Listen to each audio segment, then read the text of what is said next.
thấy lén gì ôm thấy yên khuyên tha qua ghét đi muốn sẽ khăn khăn hoa qua này lên mong con gió tồn mong càng quay đốt tước ta vẫn còn mang thứ cho quyền bắt khép xin cả lại nghe tiếng về nắng cần hà màu sao áo kén ly trò ly muôn sơ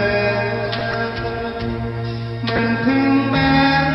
sống còn bỏ còn phi áo dấu phần gân nới khi môi nặng lòng xót sẽ cùng cả thầy đắp thầy nhỏ có mướn em nhau nếu có lẽ phiền liền mơ sợ hơn như lén mình gần cả chiêm cuốn lệ thì lòng tam khi đừng đi la kèm đi muôn sự thầm có qua này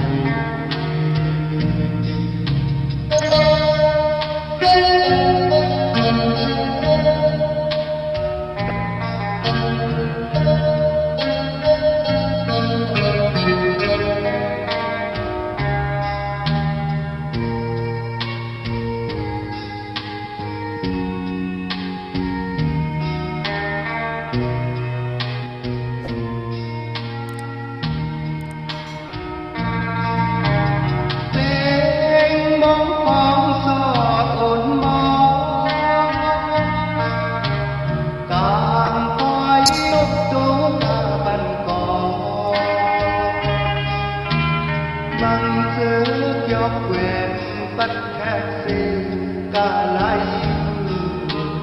thì nghe tiếng mưa nắng bần hài màu sao áo kén ly trò ly muôn sơ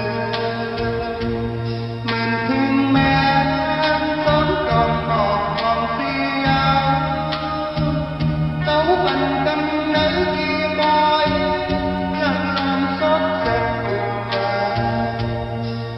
thầy đắp thầy ngọt tò mớn lén nhau nếu có lẽ bèn liền mơ sợ hơn như lén mất đàn cả chiêm cuốn lệ thì lòng tam chi